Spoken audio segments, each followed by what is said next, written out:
On a holiday drive, a perfectly straight road led us to a surreal, moss-covered abyss where plush, sponge-like ground and distant marble boulders hide a mystery beneath a low hanging mist. Welcome to the unknown.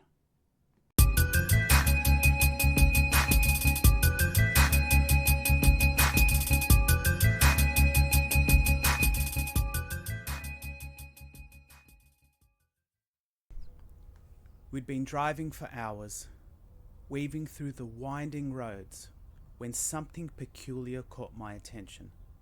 The road, normally a labyrinth of curves and turns, had been completely straight for several minutes. "This can't be right," I muttered, keeping my hands on the wheel.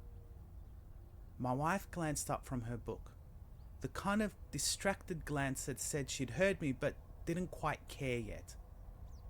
"What's not right?" "The road," I said.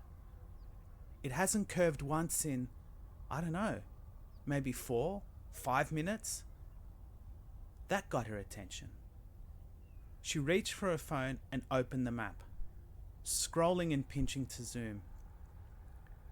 After a moment, she frowned. "You're right.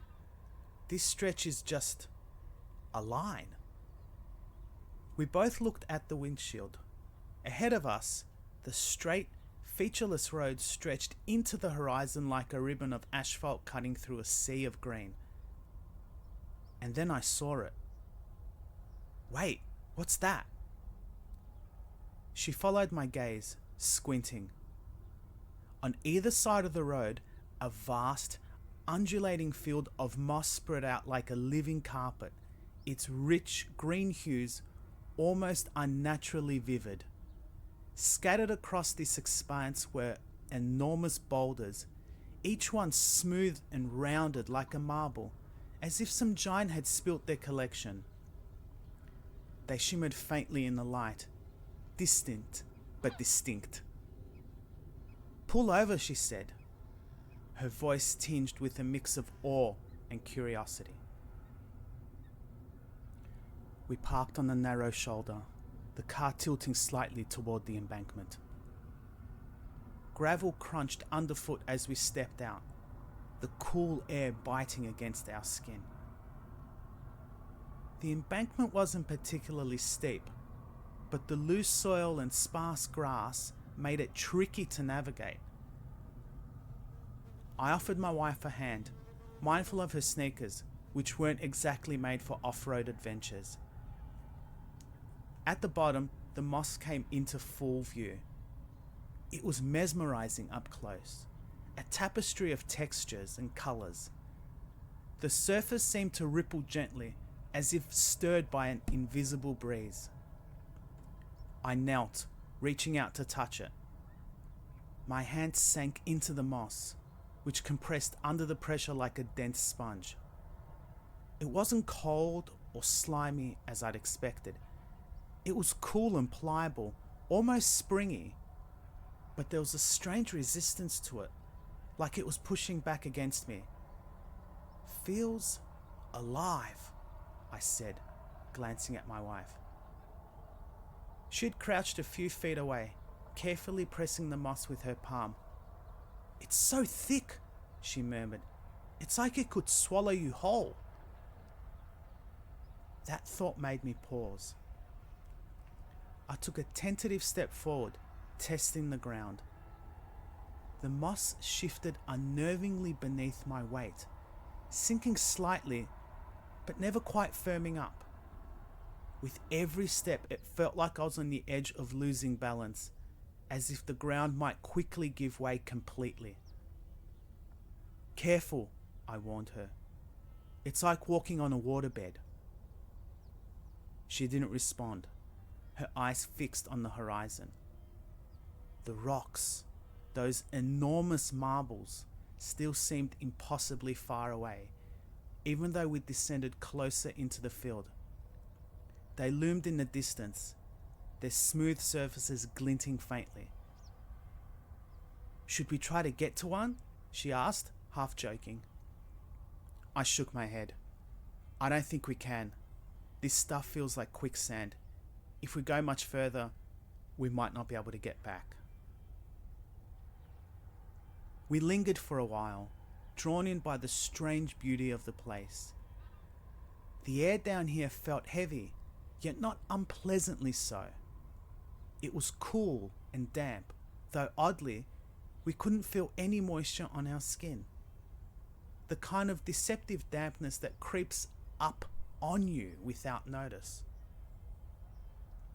The mist was the strangest part. It clung low to the ground, swirling lazily just above the moss. Up on the road, we'd been able to see the field clearly, but here, the mist wrapped around us like a shroud, muting the landscape into a soft haze. I don't get it, I said, looking up toward the car. How is it clear up there, but misty down here? She followed my gaze. The car, perched about 5, maybe 6 meters above us, sat in crisp, dry clarity. No mist touched it, as if the field itself was holding the fog captive. Microclimate? She guessed, though her voice lacked conviction. Maybe, I said, but the word felt hollow. By the time we scrambled back to the car, the mystery had revealed itself in full. The moment we reached the gravel shoulder, we realized how wet we were. Not just damp, soaked. Our jackets, our pants, even my wife's hair clung to her neck in dark, dripping strands. And yet, the strangest part was that we hadn't felt it happen. Down in the field, the moisture had been invisible, intangible. Now, it was undeniable. Was it the mist? My wife asked, wringing out her sleeve. It must have been, I said, though I couldn't explain how. The car, just a few meters above the field, was bone dry. Even the windows were free of condensation. We climbed in, shivering, and blasted the heater. As warm air filled the cabin, the moisture began to evaporate, creating a steamy cocoon that fogged up the windows. Neither of us said much as we dried off. I turned the car back onto the road, glancing one last time at the field of moss and its distant marbles. The mist hung low, veiling it from view, and soon the straight road carried us far away. For the rest of the drive, the silence between us wasn't from discomfort, but from wonder. Thanks for watching. If you enjoyed this, feel free to share it with someone who might like it too. If you're new here, consider subscribing for more content like this.